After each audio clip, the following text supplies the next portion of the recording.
Mateo 5, versículo 13 al versículo 20.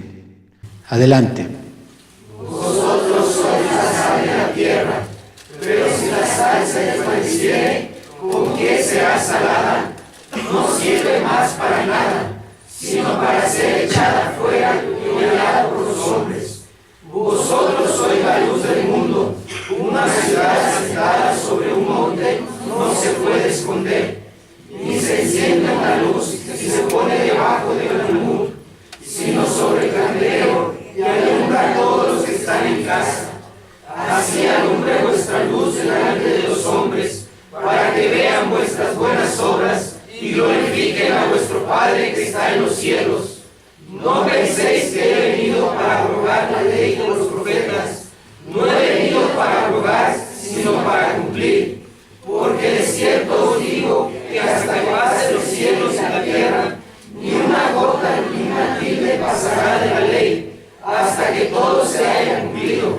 De manera que cualquiera que quebrante uno de estos mandamientos muy pequeños, y así enseña a los hombres, muy pequeño será llamado en el reino de los cielos. Mas cualquiera que los haga y los enseñe, este será llamado grande en el reino de los cielos. Porque os digo que si vuestra justicia no fuere mayor que la de los escribas y fariseos, no estaréis en el reino de los cielos. Los temas que tenemos por delante, el día de hoy, una iglesia despreocupada. Mañana sábado, una iglesia dormida, y el domingo, una iglesia cómoda. Y mi deseo es que estos temas los estimulen a ser mejores personas en todos los sentidos. Inicio con el significado de la palabra preocupación, ya que es el eje central de este estudio. Para entender el concepto de preocupación, que deriva del latín praeocupatio, hay que conocer a qué se refiere el verbo preocupar. Preocupar esta acción está vinculada a generar tristeza o nerviosismo. La preocupación suele asociarse a la angustia y a la inquietud que se produce por algún motivo. Esto es lo que nos dice el diccionario de preocupación. Vamos a abrir nuevamente Mateo capítulo 5 para leer solamente el versículo 19 y versículo 20. Mateo 5, versículo 19 y versículo 20. De manera que cualquiera que quebrante uno de estos mandamientos muy pequeños y así enseña a los hombres, muy pequeño será llamado en el reino de los cielos. Mas cualquiera que los haga y los enseñe, este será llamado grande en el reino de los cielos. Porque os digo que si vuestra justicia no fuere mayor que la de los escribas y fariseos, no entraréis en el reino de los cielos. Aquí encontramos en estos versículos un reflejo de la iglesia moderna. Los escribas y los fariseos estaban tan sumergidos en sus prácticas religiosas de aquella época. Difícilmente alguien se atrevería a señalarlos, alguien difícilmente pondría en duda el destino de estos hombres, ya que estos judíos eran testigos de que los escribas y los fariseos eran hombres de oración, eran hombres que estudiaban la Torá todos los días. También constantemente ayunaban, se mantenían enseñando la ley en los días de reposo, daban su diezmo, su aspecto externo también era impecable, se vestían de mantos, de flecos, traían sus brazos cubiertos de escrituras con unas cintas llamadas filacterias. Entonces, estos hombres eran los ejemplares o las personas ejemplares de aquella época. Muy difícilmente alguien pensaría que uno de estos hombres no pudiera entrar al reino de los cielos, excepto el Señor Jesús, que conocía sus corazones. Y aquí en esta escritura vemos que el Señor está haciendo una declaración categórica.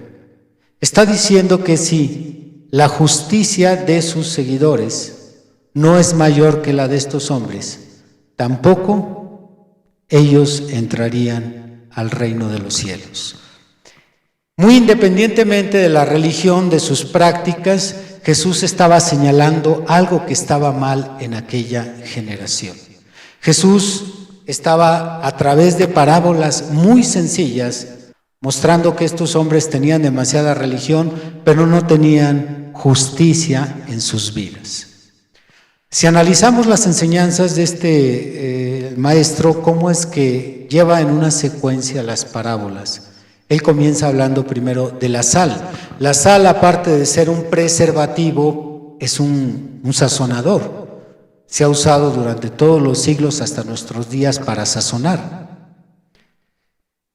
Sin embargo, Jesús nos da una reflexión muy sencilla, muy condensada. Dice, si la sal pierde su sabor, no sirve absolutamente para nada. Si la sal pierde su sabor, no tiene ningún sentido la sal. Cuando interpretamos las palabras del Señor, nos coloca a nosotros los cristianos la responsabilidad de darle sabor con nuestro vivir diario a este mundo insípido. Tu vivir, mi vivir, le tiene que dar sentido y sabor a las personas que nos rodean. Tú como cristiano en tu casa, si eres el único cristiano, tú tienes que darle sabor a la vida con tu comportamiento, con tu hablar, la manera en que te conduces. Dice el Señor, tú debes de salar, tú debes de sazonar la vida de las personas no cristianas. Y la pregunta reflexiva de Jesús en este pasaje es, pero si la sal se volviere insípida, ¿para qué sirve?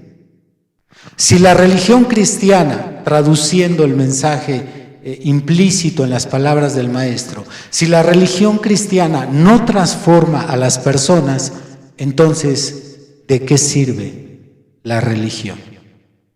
¿De qué sirven las enseñanzas de Jesús en personas que no están saboreando o dando sabor en esta vida?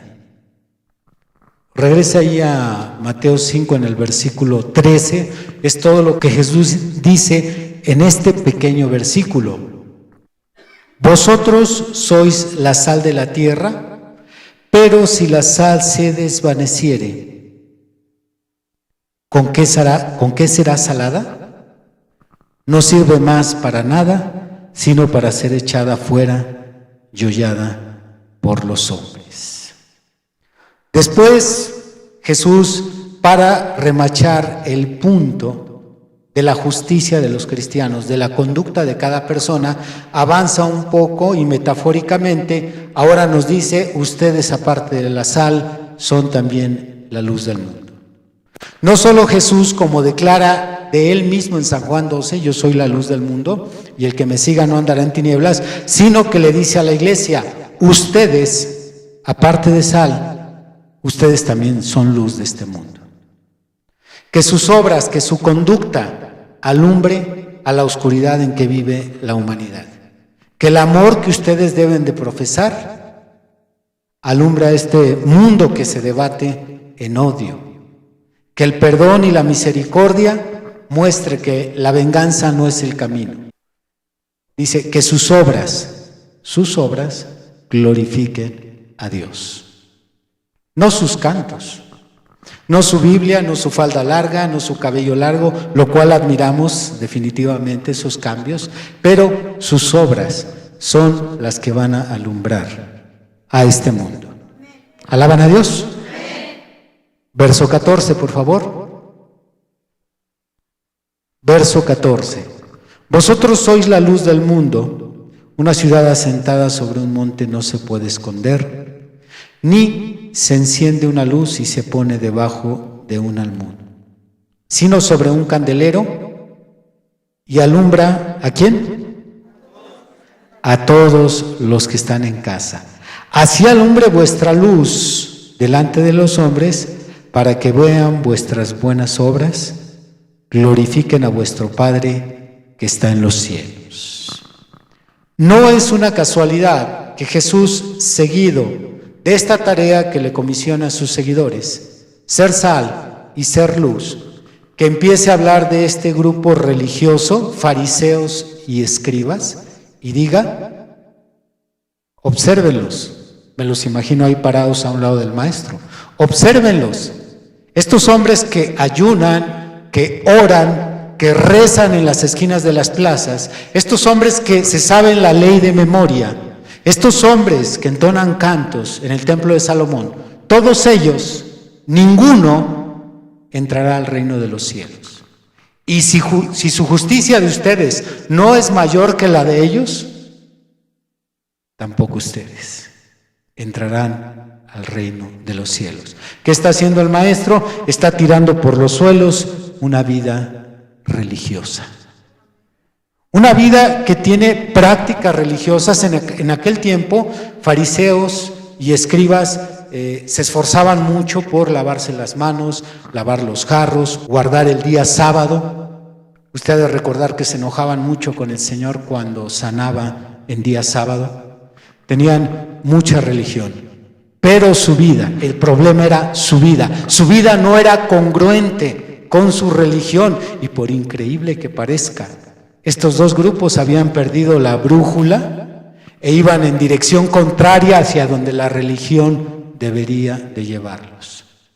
Porque yo creo que en teoría, la persona más neófita te va a decir que una religión es para cambiar la conducta de una persona. En teoría, cualquier persona, por neófita que sea en temas religiosos, sabrá que una religión es para cambiar la vida de una persona. Pero parece ser que la religión fariseica y la de los escribas no estaba produciendo eso.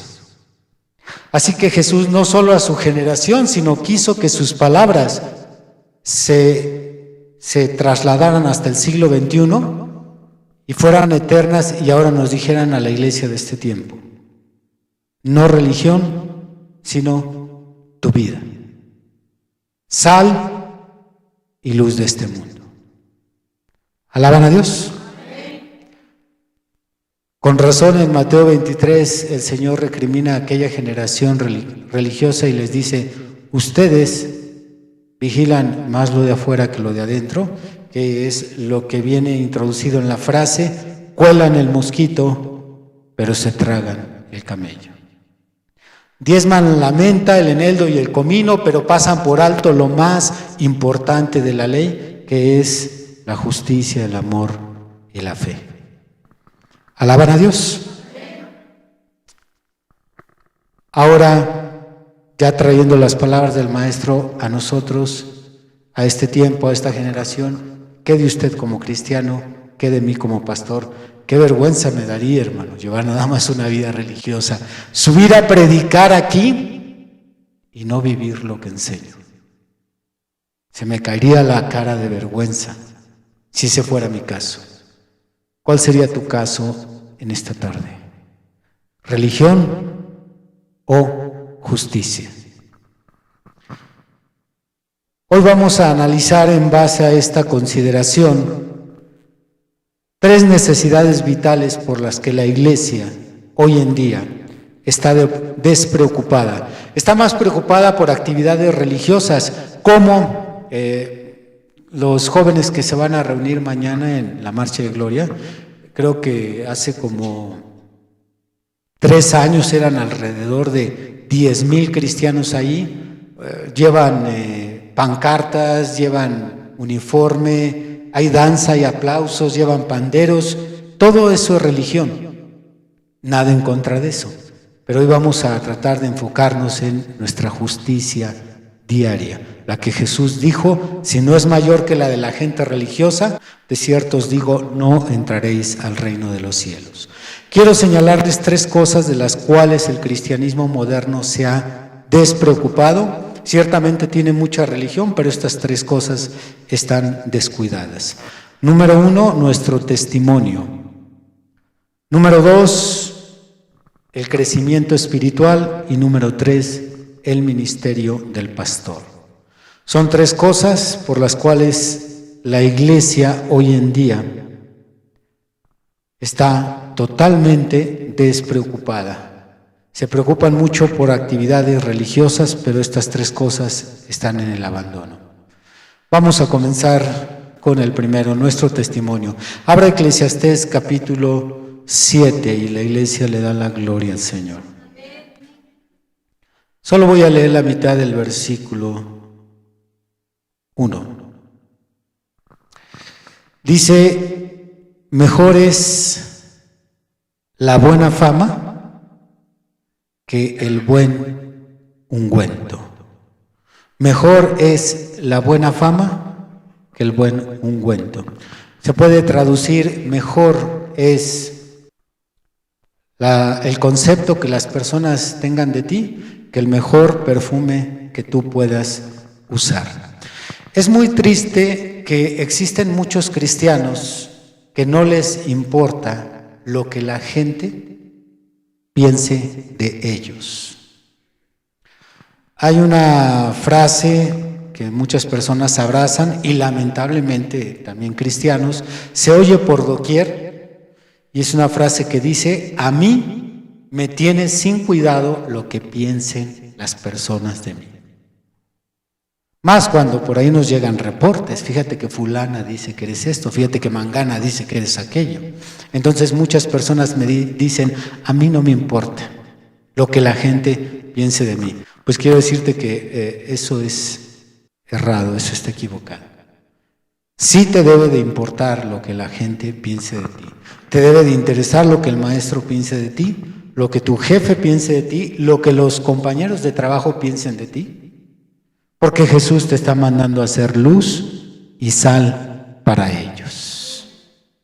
Así que el hecho de que estés despreocupado de lo que la gente piense de ti es porque eso habla de carencia de Espíritu Santo. El Espíritu Santo, cuando está dentro de un cristiano, le pone esa preocupación de estar cuidando lo que los demás piensen y hablen de él.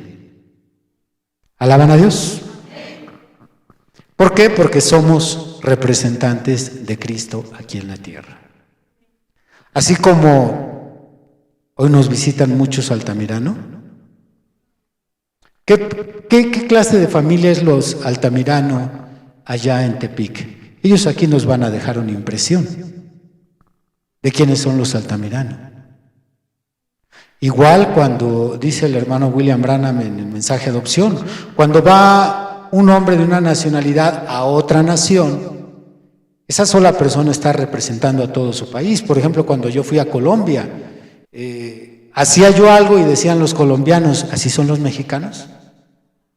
Uno representa a toda la nación. Cada cristiano representa al cristianismo completo. Entonces a todos nos debe de interesar lo que la gente piense de nosotros. Y Jesús te hizo el encargo en la Escritura que leímos, que el mundo viera tus buenas obras. Repito, no que viera tu Biblia bajo el brazo, es muy fácil cargar eso cuando uno viene a la iglesia, se pone la Biblia bajo el brazo. A las hermanas de inmediato las identifican su falda larga, su cabello largo y dicen, mira, es aleluya. Pero Jesús no nos encargó que viera nuestra vestimenta, que vieran nuestras creencias, que vieran nuestros cantos afinados. Dijo que vean tus obras, que vean cómo te conduces en cada ambiente en que te mueves. Debes de tener esa preocupación cuando llegas. Yo voy a representar al cristianismo y lo que yo haga, lo que ellos piensen de mí, es importante para el cristianismo. Abra 2 Corintios capítulo 3. 2 Corintios capítulo 3, dice el apóstol Pablo en el versículo 1. Comenzamos otra vez a recomendarnos a nosotros mismos? ¿O tenemos necesidad, como algunos, de cartas de recomendación para vosotros o de recomendación de vosotros?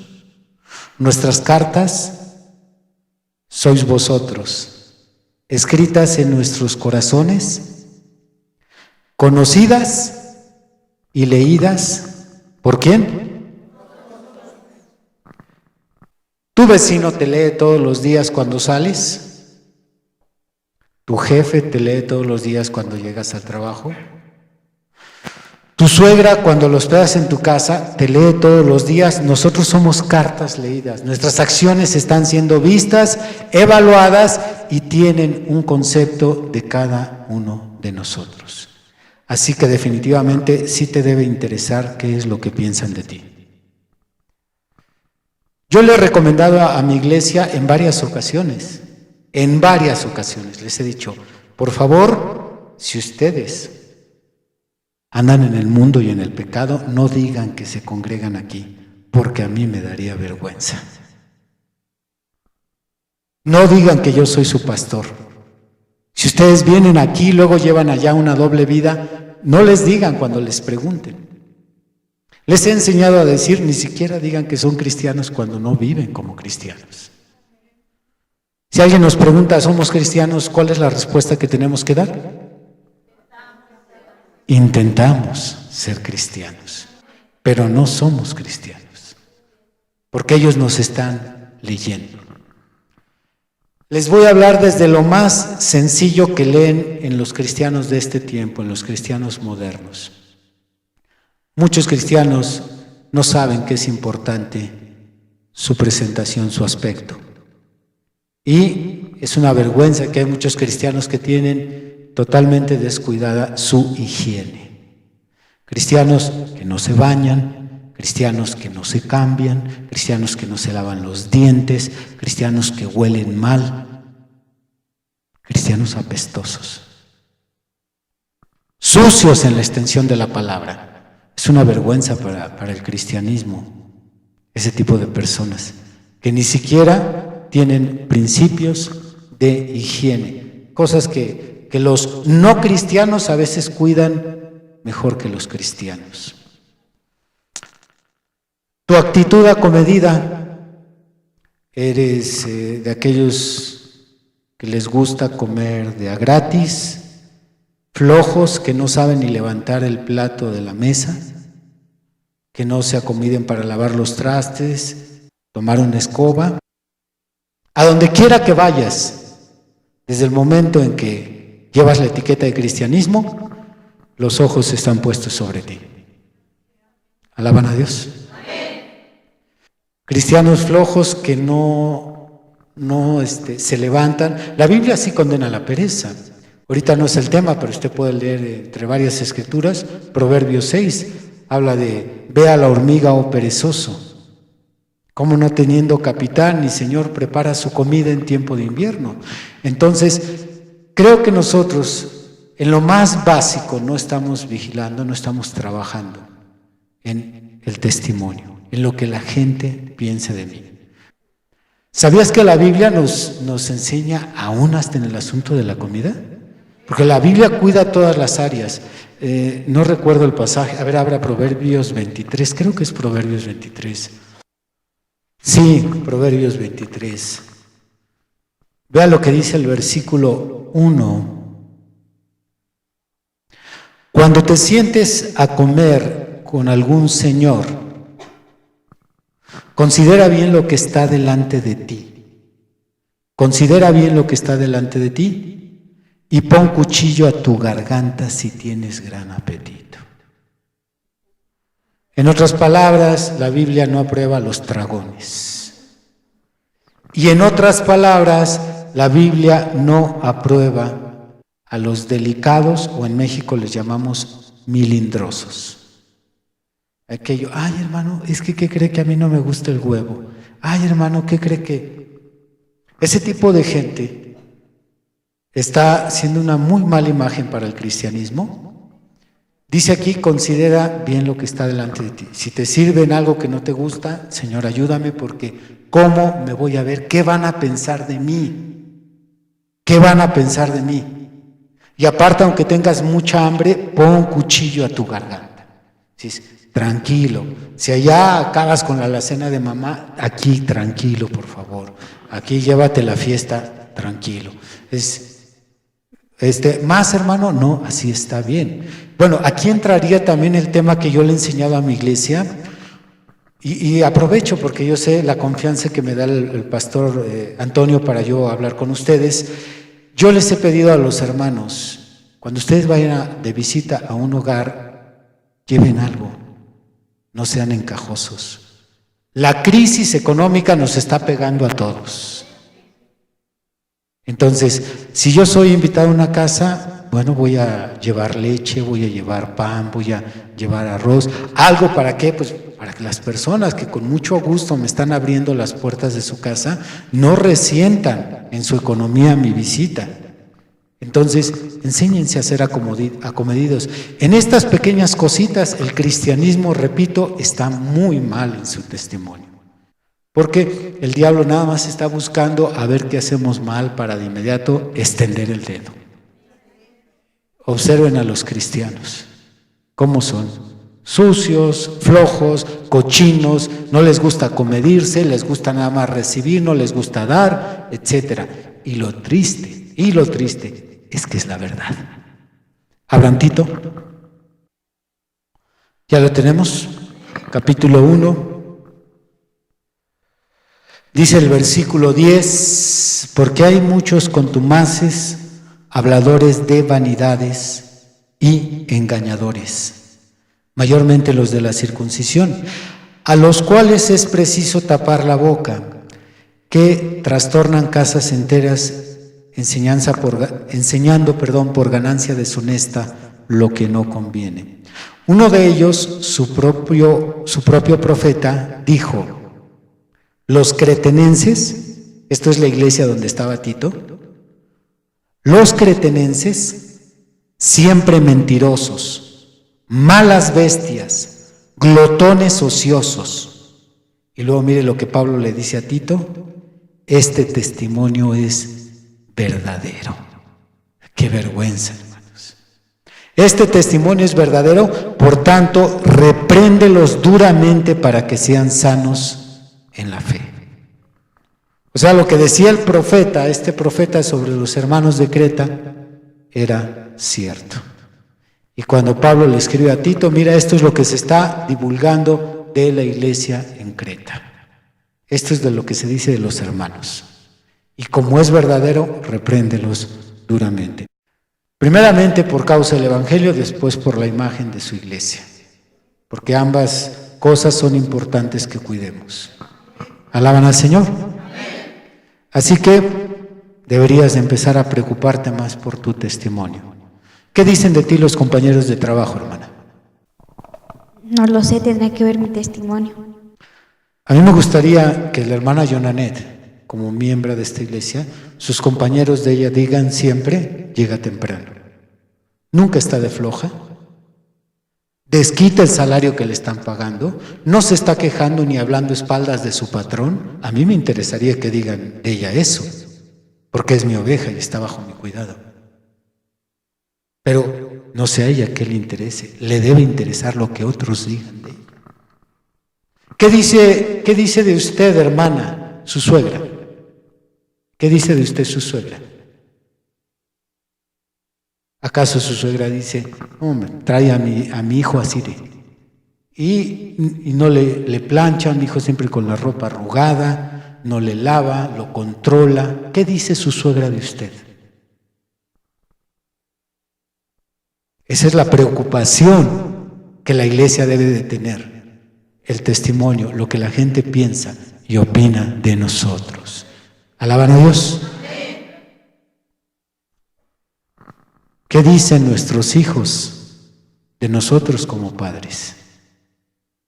A mí me daría mucha vergüenza que mi hijo dijera de mí: pues muy amable con los hermanos, pero en casa nos ofende, nos grita, se altera, se enoja, pierde los estribos. A mí me sería vergonzoso que mis hijos dijeran eso de mí. Me debe de interesar lo que mis hijos piensen de mí como su papá. Tenemos que empezar a preocuparnos por lo que los que nos rodean piensan de nosotros. No nos interesan las calumnias, no nos interesan las difamaciones, pero dice Pablo, este testimonio es verdadero. Lo que se decía de los hermanos de Creta era cierto. ¿Alaban al Señor? ¿Qué dice tu esposa de ti, hermano? ¿Es una verdadera cabeza? ¿Eres tipo de Cristo?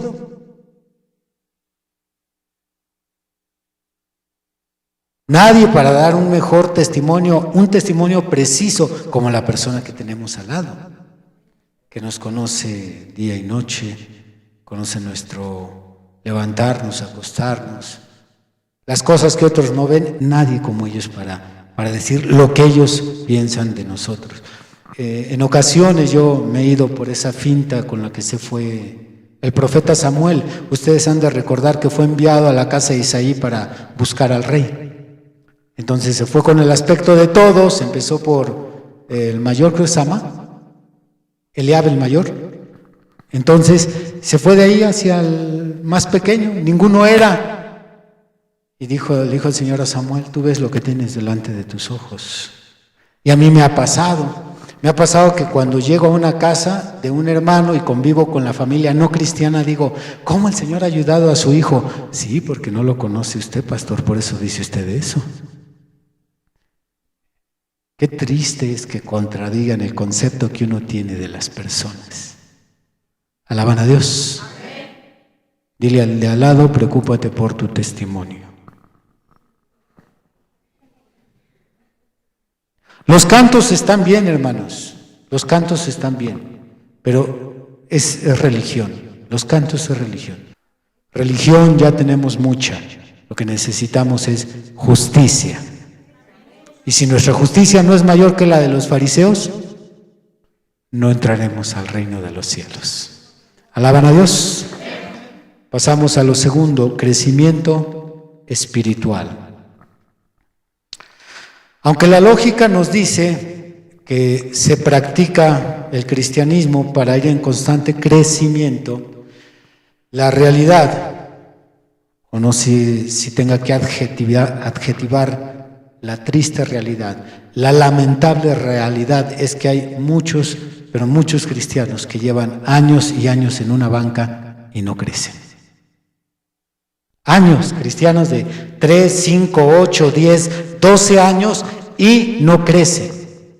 ¿Por qué razón, hermano?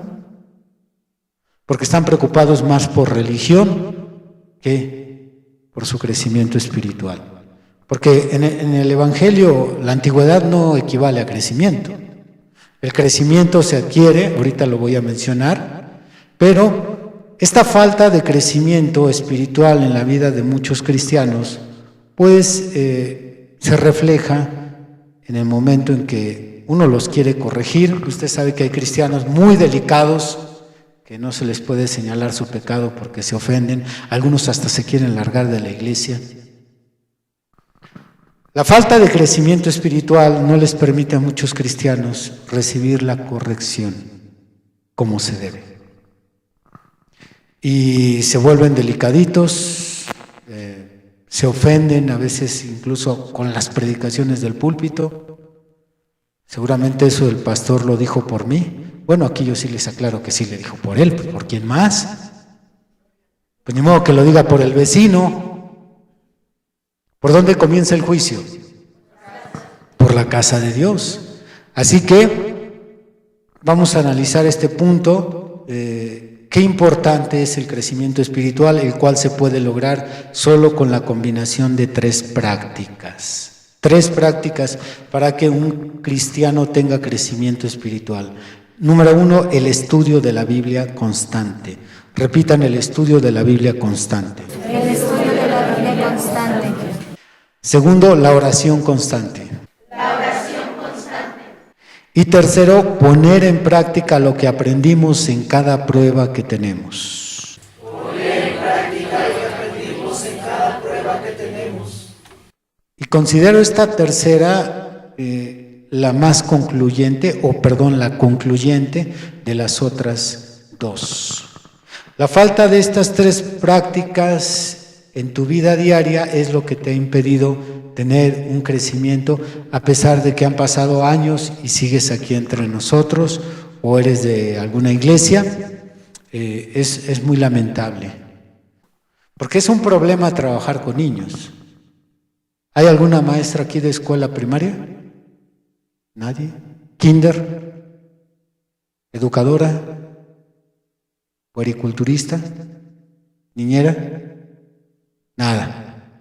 Bueno, si usted no ha trabajado con niños, ha tenido suerte, porque trabajar con niños es nada más estar oyendo sus quejas, chillan, le echan la culpa al otro, me quitó mi paleta, él me pegó primero. Esas cosas son un reflejo de lo que pasa en una iglesia espiritual llena de niños. Abra por favor 1 Corintios capítulo 3. Dice en el versículo 1 al 3: de manera que yo, hermanos, no pude hablaros como espirituales, sino como a carnales, como a niños en Cristo. Os di a beber leche, porque la leche es para niños, y no vianda, porque aún no erais capaces ni sois capaces todavía, porque aún sois carnales. Pues habiendo entre vosotros celos, contiendas y disensiones, ¿no sois carnales y andáis como hombres? Esta es una prueba que nos da Pablo para identificar una iglesia niña, una iglesia carnal, infantes. Cuando hay disensiones, ¿cuántos tienen aquí niños actualmente de 3, 4 años? Bueno, ustedes están viviendo esta experiencia, los que ya tenemos hijos, incluso casados, ya pasamos por ahí. Nosotros tenemos que estar de mediadores entre los niños. ¿Quién pegó primero? Él. ¿De quién es esto? Es mío. No, tú dijiste que me lo diste.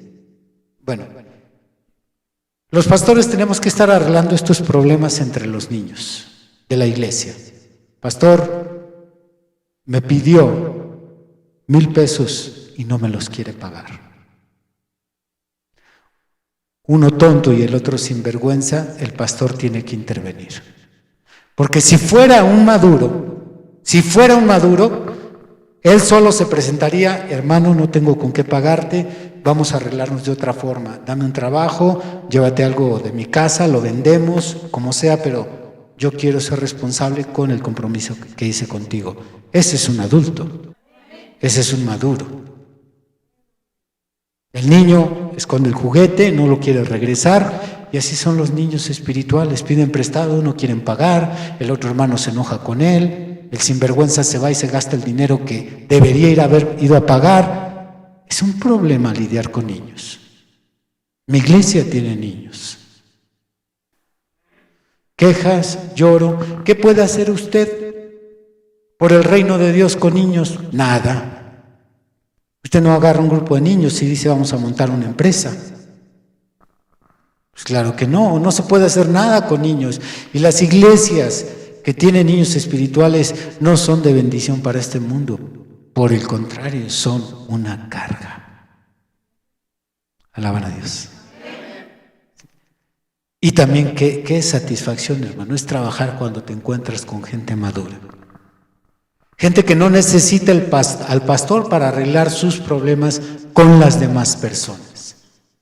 No necesitan ir a buscar un consejo, porque ellos ya saben cuál es su responsabilidad. Ellos ya saben que si deben, tienen que pagar. Ellos ya saben que tienen que ir a trabajar. Ellos ya saben que tienen que sustentar a la esposa, vestirla si anda descalza. Una persona adulta sabe sus responsabilidades. Y todo esto porque no te has preocupado por tu crecimiento espiritual. Vas y vienes todos los días de culto. Aquí tenemos 4 cultos a la semana, son 5, pero está suspendido el del jueves. Y van y vienen los niños, van y vienen. 1 año, 2 años, 3, 5 años y no crecen. Ese es el problema. No crecemos en ningún sentido, no crecemos en conocimiento bíblico, no crecemos en la oración, no crecemos en nuestro testimonio, no crecemos, estamos estancados, porque no nos preocupa el tema de que somos niños espirituales. Esa es la razón por la cual la iglesia necesita ser purgada. ¿Quieres venir aquí a servir cuando ni con tu esposa puedes estar bien? Alaban a Dios. Así que esto segundo es igual de vital que lo primero. Tan importante es para la iglesia el crecimiento espiritual como lo que las personas piensen de nosotros. Tercero, el ministerio del pastor. Esta es una de las preocupaciones más escasas que hay en una iglesia. Que los miembros se preocupen realmente por su pastor. Equivocadamente, muchos cristianos piensan que el pastor es invencible, es inquebrantable, el pastor no puede pecar, incapaz. Totalmente santo el pastor, pero nada más lejos de la verdad. Si hay alguien a quien el diablo saborea o se le antoja más en una iglesia, es el pastor. Así es que esto debería de llevarnos a una consideración de estar reforzando en oración la vida de su pastor. Yo agradezco a los hermanos de esta congregación por aquellos hermanos que van un poquito todavía más lejos de orar por su servidor, ofrecen un ayuno por su pastor. Eso es importante, porque la cantidad de pruebas que tenemos los que estamos al frente es considerable. No vayan a pensar ustedes que el pastor, el diablo no se le puede acercar, porque pues, el pastor sabe la Biblia de memoria, lo agarra a bibliazos. Eso no pasa aquí en el ministerio. El mismo diablo que anda sobre usted es el que se viene de este lado y trae enfermedades, malestares, problemas familiares, problemas económicos, de todo. Así que preocúpense por la situación de su pastor. Hagan reuniones y cadenas de oraciones especiales por su pastor. Si el Señor nos mantiene firme, no solo es por nuestro esfuerzo, sino por las oraciones que el Señor está atendiendo de algunos intercesores. También una de las cosas importantísimas es considerar la humanidad del pastor. Que lo dejen descansar. Sí. Porque el pastor luego lo quieren exprimir para todo y pues se les olvida que tiene una familia, tiene hijos, tiene sueño, tiene hambre. Aquí en la iglesia a lo largo de años hemos ido haciendo reformas, pequeñas reformas. Porque yo antes cuando pensaba que mi trabajo era solucionar todos los problemas de la iglesia, no comía, atendía a los hermanos hasta las 11, 12 de la noche, los recibía en la madrugada, ¿verdad, hermana? 3 de la mañana, pastor, un problema. Y el siguiente día otra vez, 2 de la mañana, pastor, tuve un sueño y estoy muy turbado. Y a toda hora. Recuerda, hermanita Blanca. No, pues hermano, me estaban haciendo picadillo los mismos hermanos. Ya ni al diablo necesitaba, hermano. La misma congregación me estaba acabando. Hasta que hicimos pequeños ajustes y les dije, hermanos, ya no. Miren, vamos a establecer horarios para que yo los atienda. ¿Por qué? Porque el pastor necesita privacidad para él. Privacidad para él y su familia. Entonces, solo haciendo estos ajustes, porque del pueblo no va a salir. En este trabajo es un desgaste emocional, psicológico, físico, mental, de todo sentido. Sí, muy pesado este trabajo. Si alguno de ustedes anhela el obispado, buena obra desea, pero no se lo recomiendo. Y menos trabajar con gente, unos cabezones de aquí atrás, de allá como, de aquel lado. Hay unas personas bien tercas, bien, ¿sí los has visto, hermano? Están por allá. Y hay otros que están ahí alrededor de Tepic, Nayarit. No, hombre, son también, no en Tepic, sino alrededor de Tepic, Nayarit. Así que, repítanme por favor estas tres cosas que la iglesia debe de preocuparse. ¿Cuál es la primera? El buen testimonio. ¿Se van a preocupar, amados hermanos, por lo que piensen de ustedes? Preocúpense por su crecimiento. Que se pueda levantar usted en medio de la congregación y diga, ¿hay alguien aquí que tenga un problema conmigo, que yo lo haya defraudado? ¿Alguien que me señale? Esas son palabras mayores. Yo soy un adulto, hermano, no un niño. Aquí no hay nadie de esta iglesia que me pueda señalar que yo lo he defraudado. Porque sé como cristiano cuáles son mis deberes, así que yo no he defraudado a nadie. Cuando he hecho algo mal, lo he arreglado. Así deberían de expresarse todos. ¿Alaban a Dios? Pónganse de pie.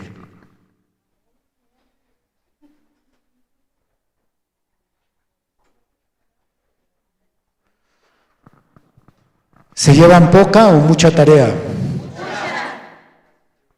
Muy bien. Incline su rostro para que haga una reflexión sobre lo que hoy acaba de escuchar.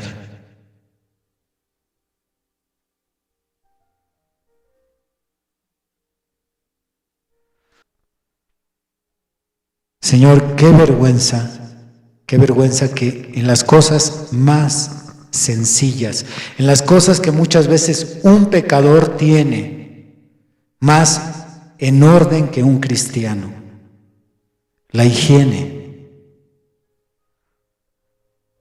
lo acomedido, lo servicial, lo atento. Mejor en esas cosas sencillas, pecadores avergüenzan a cristianos. ¿Cómo es posible, Señor, que el Evangelio no haya producido esos cambios en nosotros? Señor, ¿qué es lo que pensarán de cada uno de nosotros? No nos interesan las calumnias, las mentiras. No nos interesa que nos difamen, nos interesan cuando dicen algo y alguien más lo confirma. Como Pablo con la iglesia en Creta, este testimonio es verdadero. Señor, permite que este tema de hoy, tan sencillo, en la simplicidad, produzca cambios en tu iglesia.